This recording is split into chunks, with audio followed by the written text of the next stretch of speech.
Tonye is a young woman who became a mother a year after she became a wife. She is married to Kayode. Tonye is from the Ijaw tribe in South Nigeria, while Kayode, her husband, is Yoruba from Southwest Nigeria. Tonye and Kayode fell in love and married each other despite the difference in their tribes. In the Ijaw culture, Tonye's tribe, when a woman has just delivered, it is typically the mother of the wife or an older female relative from the wife's family who goes to take care of the new mother and baby. However, the mother of the husband or an older relative from the husband's family may take on this role if there is no one available from the wife's family. This role is not merely functional, it is considered sacred and serves as a way for a young woman, a new mother, to honor her own mother. This practice brings her mother honor and respect among her fellow women.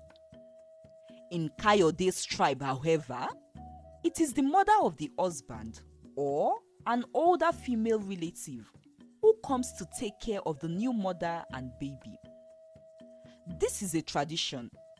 The mother or older female who comes to perform this role stays with the new mother for a period of up to 3 months or even longer. The Igbo calls this practice Obungo. Tonye had not realized that by virtue of being married to a Yoruba man and with the expectation to submit to her husband, it would be her husband's mother she should expect when she delivered her baby. Tonye's mother was late, but she had an aunt named Auntie Abi, who is her late mother's older sister.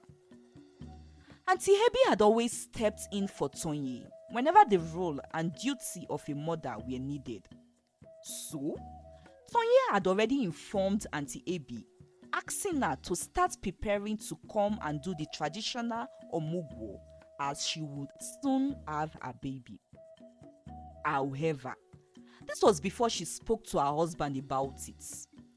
She had already called Auntie Abi in the afternoon, and it was only when Kayode came back from work that evening that she mentioned it to him.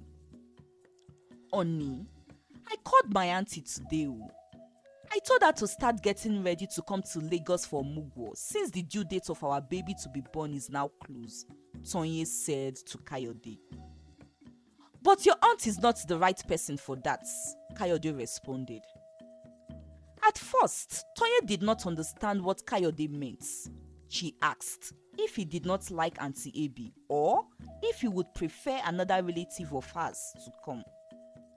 That is when Kayode explained that in their culture, it is the husband's mother who has that honor. Your aunt or even your mother, if she were alive, could visit you and the baby, Kayode explained further, clarifying that their visit would be expected to be short, a few days or weeks, but not up to 3 months. Tonye told her husband that she had not known about these aspects of Yoruba culture, although Kayode insisted that he had mentioned it once while they were still courting. Being a good and respectful wife, and also having a positive relationship with her mother-in-law, Tonye agreed that her mother-in-law could come. She informed Auntie Abi, who was disappointed to learn that she would not have the honor of caring for the new mother and baby. As Tonye anticipated her baby's arrival, she also looked forward to having her mother-in-law around to help her adjust to her new role as a mother. However, 2 weeks before Tonye was due to give birth, Kayode's mother suffered a domestic accident. A stray chicken had wandered into her kitchen, and as she chased it away, she accidentally hit her hand against a pot of boiling water on the stove, causing her to suffer serious burns. Now, Kayode has an older sister named Ronke, whom he and Tonye addresses as Auntie Ronke. Fates had dealt so unfairly with Ronke. Ronke had had 3 miscarriages in a space of 2 years and then had lost her husband 3 years ago. In fact, her last miscarriage occurred upon receiving the news of her husband's death in an accident. Since then, Ronke had been on her own, unwilling to remarry and without children. When their mother suffered burns from the hot water accidents, Ronke went to stay with her mother, although their youngest sibling, Folakemi, was already there. When Tonye eventually gave birth, their mother begged Ronke to perform the omugwo in her place. Ronke was initially reluctant. "Mommy, please, I am not ready and did not prepare for that. I cannot go. Someone from our family can do that," she said. But her mother pleaded and insisted that she go. Tonye and Kayode were already about to call Auntie Abi back when Ronke arrived. Though Ronke was not yet a mother herself, she had helped her mother care for her 2 younger siblings while growing up and had mastered the arts of bathing and caring for babies at various stages. So, she performed the role very well. In the 2nd week of Ronke's stay, which was the 3rd week after Tonye had a baby, Auntie Abi came visiting. "Tambunoye!" Auntie Abi screamed. Immediately she entered the room. "Auntie, is everything okay?" Tonye asked Auntie Abi, panicked by her sudden scream. "Everything is not okay, oh. Everything is not okay. How can everything be okay after what my eyes have just beheld?" Auntie Abi said, pulling Tonye's hand and dragging her out of the room. Now, in the room was Ronke, who was bathing Tonye's baby before Auntie Abi had entered the room and made that exclamation. "Is that not your husband's older sister?" Auntie Abi asked Tonye after she had taken her away from that room. Tonye responded in affirmation. "Yes, it is her," Tonye replied, and went further to explain why it was Ronke who had come instead of her mother-in-law. Then, Auntie Abi explained why she had screamed. She told Tonye that it is a taboo in Ijaw land and a bad omen for a woman whose own baby kept dying to bathe a newborn. It is a sign that she has a bad aura and an evil spirit within her. How can you allow her to bathe your newborn? Do you want to lose your baby too? Auntie Abi asked with all seriousness. Auntie Abi, that's an unfair thing to say about a woman who has gone through so much and is still offering us her help and time. She only suffered miscarriages, which is not so strange medically, as there have been similar cases, Tonye said, dismissing Auntie Abi's superstition. Hey, Tonye, I know you're saying this because you are still a child, even though you are married and have just become a mother. You know nothing about spiritual matters and their implications. I fear for your child though. I don't want your baby to die, oh, Auntie Abi said. She went on to tell Tonye that if she had known about Ronke's past beforehand, she would not have allowed Tonye to marry Kayode, insisting that Ronke was unfortunate and had an evil aura that could rub off on Tonye. Tonye told Auntie Abi to stop, insisting it was merely a superstition, and walked out of the room to join Ronke, who was bathing her baby in the other room. Auntie Abi only stayed for 3 days and left on the 4th day. She complained that she was not comfortable, having always had to see Ronke bathe the baby, though she herself had bathed the baby twice. The following week, Tonye's baby developed a fever. The baby wouldn't eat and kept vomiting breast milk. This condition started on a Saturday afternoon, and when it became worse on Sunday, Tonye and Kayode had to take the baby to the hospital first thing on Monday morning. However, as they drove into the hospital, Toye noticed that her baby stopped breathing. Having arrived at the hospital already, Toye rushed in, screaming and calling on the nurses and doctors to help save her baby. But it was too late, as the doctors confirmed the baby dead on arrival. The cause of the baby's death was diagnosed as a congenital heart defect, a hole in the baby's heart. Toye had delivered her baby on a weekend and at night. No senior doctors were around, so it was a resident doctor, a house officer, and a midwife who attended the delivery. And so, they had not done advanced vital checks on the baby, but just the basics. However, they had asked Toye to wait till Monday noon for these checks to be done.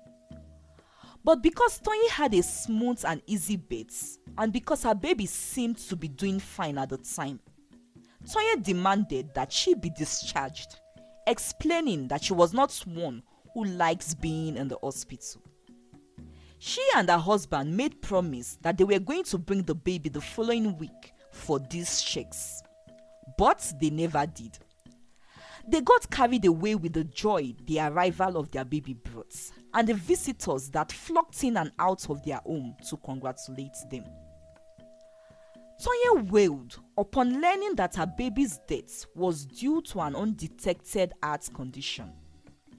She regretted not staying at the hospital after the birth, or at the very least bringing the baby back for the promised checkup. She cried, realizing that it was now too late. Dr. Mide, the doctor who had been Toye's obstetrician, was deeply saddened to hear about the baby's death. He blamed Toye for refusing to stay until Monday morning after her delivery and for not bringing the baby back for the advanced vital checks as she had promised to. He reminded Toye that he had told her during her pregnancy that it was important to perform advanced checks on the baby once born. This is because he had discovered that Toye had been taking an unorthodox medicine containing a high amount of alcohol during her pregnancy. When Toye was pregnant, Auntie Abi had brought a large keg of traditional medicine and instructed Toye to take it every morning. It would help you have a quick and easy delivery and ensure you have a healthy baby, Auntie Abi had said. The medicine was a concoction of different herbs, but it was mixed with alcohol. Won't this harm the baby and me? Toye had asked when she smelled the strong alcohol, which seemed to be the primary ingredient. You children of nowadays, were you not born healthy and grown up strong? Are your cousins not strong? This is the same herbal medicine that I, your mother, and other women in our family take whenever we are pregnant. It helps us have an easy delivery and ensures our babies comes out healthy, Auntie Abi had reassured Toye. So, Toye took the concoction for most of her pregnancy. When Dr. Mide found out, he instructed her to stop. I am not against traditional or herbal medicine, but any traditional medicine that contains alcohol, especially for a pregnant woman, is certainly not safe and can pose risks to both the mother and the child, Dr. Mide explained. This was when he emphasized the need for the advanced vital checks on the baby once it was born. Don't listen to all these doctors. They think they know better. We've been using this herbal medicine since the time of our forefathers, long before the white men came, Auntie Abi had said when Toye told her what Dr. Mide had said. Though Toye had discontinued the herbal medicine, it had already affected her baby's heart. The hole in the baby's heart was as a result of a congenital heart defect. I disagree. The doctors just came up with the story of a hole in your baby's heart to sound intelligent and to make themselves seem like they diagnosed something. We've been taking that concoction in our family and I've never had issues with our baby. I believe your baby died because of your sister-in-law's evil aura. I told you that it is a bad omen for someone like her to bait your newborn. You shouldn't have allowed someone whose baby died in her womb to come close to you and your baby in the first 3 months, Auntie Abby insisted. Tonya ignored her, knowing that the fault lay with her and not believing in Auntie Abby's superstitions. Tonya and Kayode mourned their baby's deaths. However, a year later, Tonya became pregnant again. This time, she avoided any herbal, traditional or unorthodox medicine. Although Dr. Mide was no longer a doctor as he had relocated, Tonya followed every instruction given to her by a new doctor. She was determined not to make the same mistakes as she did with her first pregnancy. Like the first time, Tonya had an easy delivery and a healthy baby again. This time, she made sure the baby's vitals were checked before leaving the hospital. They went home happy and fulfilled, knowing they had done everything right this time around. Now, as a result of the burns Kayode's mother had suffered the other time, her health started deteriorating. So, this time around, she could also not come for Tonye's baby's omugwo. Tonye would have turned to Auntie Abby. However, before Tonye had a baby, a cousin of hers, who happens to be Auntie Abby's second daughter, had also just had a baby 3 weeks before Tonye had hers. So, Auntie Abby was already there for the omugwo and was also not available for Tonye this time. So, Tonye and Kayode turned to Auntie Ronke, who was pleased to help out again. Auntie Abby was, however, still not okay with Tonye allowing Ronke to come do the omugwo for the same reason she had been speaking about. She suggested that Tonye called another relative of theirs called Auntie Timi, but Tonye refused because she does not like Auntie Timi. That woman talks and gossips a lot. I do not want her in my home, Tonye said. Everything seemed to be going well until 2 months later, when Tonye's baby began suffering from severe fevers that they could not manage. They took the baby to the hospital twice, but despite the prescribed medications, the baby continued to fall ill. And one day, in a similar situation like the first one, Tonye and her husband were getting ready to take the baby to the hospital for an admission, as the doctor had asked when they had called him the previous day. But before they could finish getting ready, the baby died. Tonye, I told you, I warned you, but you wouldn't listen. It is a bad omen for someone like your husband's sister to bait your newborn baby. I warned you, but you insisted I was being superstitious and blamed it on the herbal mixture I gave you. Now that you didn't take any of it and followed your doctor's advice to the last letter, haven't you lost another baby again? Auntie Abby said to Tonye. You brought this upon yourself for not listening to me and allowing your sister-in-law to bait your newborns, she added. Having lost her 2 babies prematurely, Tonye began to reconsider Auntie Abby's words. What if Auntie Abby had been right all along? What if Auntie Ronke actually has a bad aura and spirit, and allowing her to bait my newborns caused their deaths? It is not every baby with a heart defect that dies. I have heard many cases where the conditions was managed and the baby survived. And my second baby, I did everything right, yet it died, Tonye thought to herself.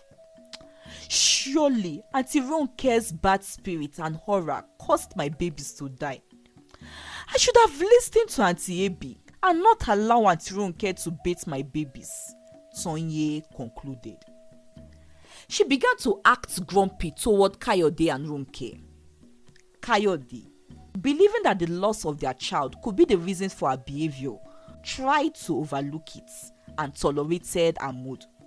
But when her attitude persisted for days, he could no longer ignore it and asked her what the problem was. Ask your sister to leave.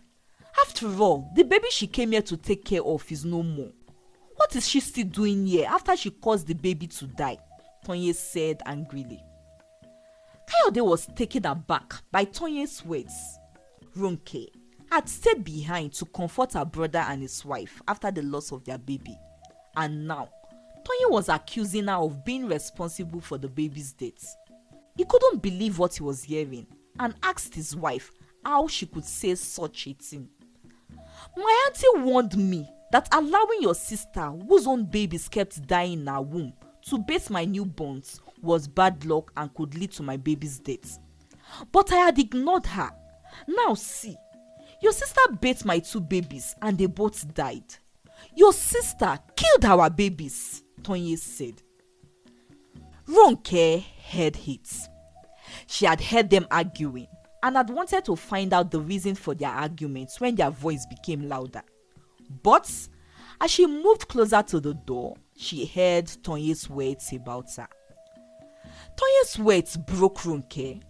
She had also felt so bad to have watched her brother's babies died untimely.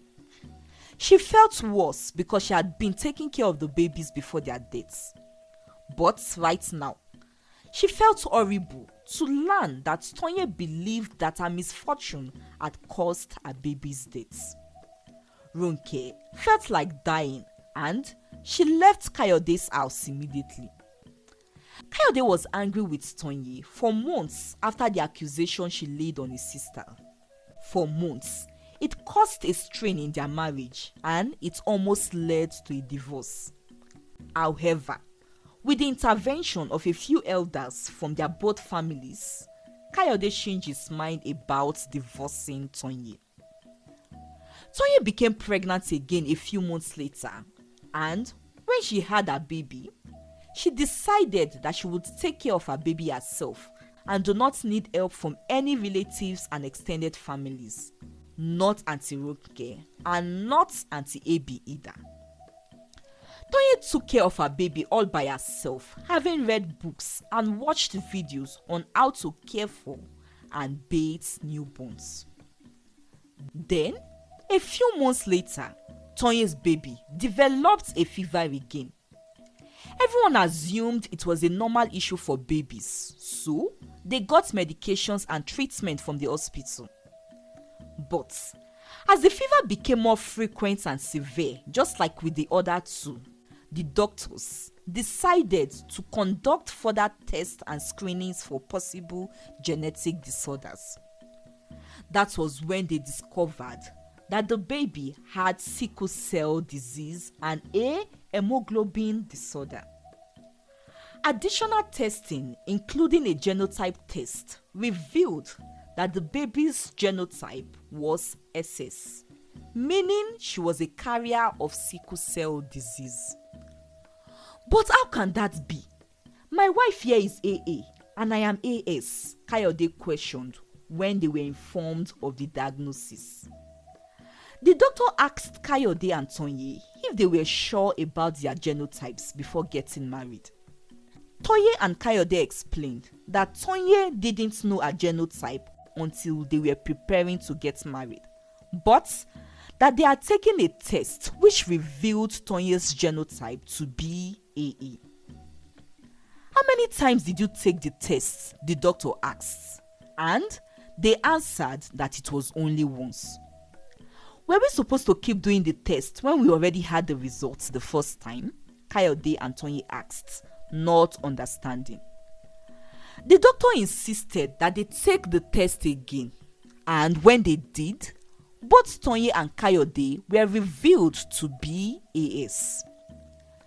The test was repeated at another hospital and lab, and both results confirmed that Tonye and Kayode were both AS.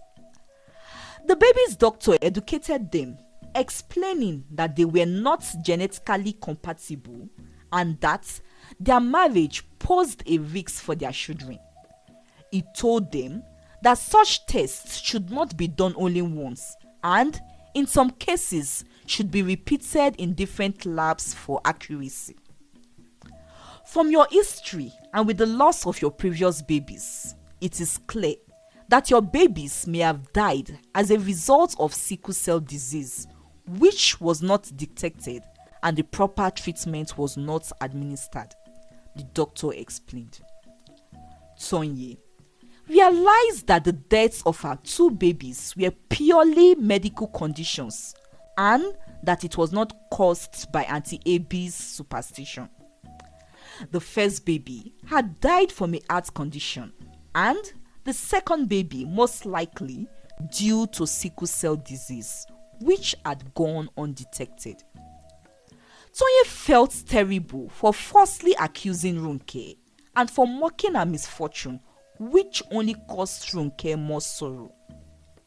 Tonye, having realized her mistake, apologized to Ronke, who forgave her because of her good heart and because she knew that God commanded her to do so. Tonye and Kayode decided not to have any more children to prevent the possibility of losing another child or making a child suffer due to their ignorance and mistakes. They spent the rest of their days caring for their only child, investing heavily in her health and well-being. The lessons to be learned from this story are: firstly, we should be mindful of superstitious belief. While we shouldn't discard our cultural heritage entirely, we must let go of unhealthy practices that could harm our relationships and health. Secondly, before pointing fingers and making accusations, we should reflect on our own actions. Tonye had accused Ronke of something serious when the faults lay with her and Kayode. Lastly, while love is paramount, it is equally important to ensure that we do all the necessary tests before marriage and to confirm the accuracy of these tests. This helps prevent regrets and unnecessary pain for both ourselves and our future children. I hope you enjoyed this story and that you have learned something from it. Please share your thoughts in the comment section. Thank you for listening and see you in my next video. Bye.